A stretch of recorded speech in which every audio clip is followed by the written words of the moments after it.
Ho tenuto i fagioli in ammollo in acqua fredda per tutta la notte. Ora scolo borlotti e cannellini.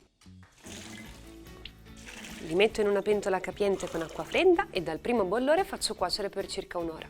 Potete aromatizzare l'acqua con dell'alloro o uno spicchio d'aglio, ma mi raccomando non salatela, altrimenti i legumi si induriranno. Preparo la base della zuppa, come un soffritto ma tagliato un po' più grosso. Sedano,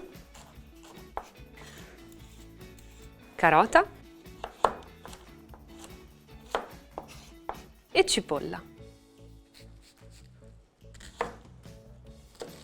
Preparo un mazzetto odoroso, foglie di alloro, rosmarino e salvia.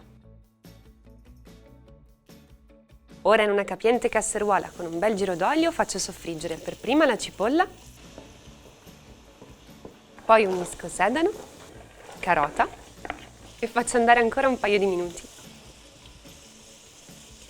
E aggiungo lenticchie rosse, piselli secchi, farro, orzo e i fagioli cotti e scolati. Mescolo e unisco anche una patata a dadini. Contribuirà ad addensare la zuppa. Profumiamo con il mazzetto odoroso. Aggiungiamo dei pelati sfilacciati e copriamo con un paio di litri d'acqua.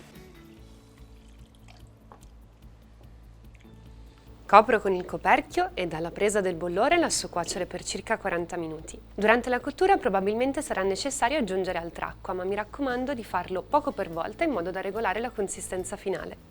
A fine cottura elimino il mazzetto e condisco con sale e pepe in abbondanza. Ed ecco la zuppa pronta. Lasciala rapprendere qualche minuto prima di portarla in tavola.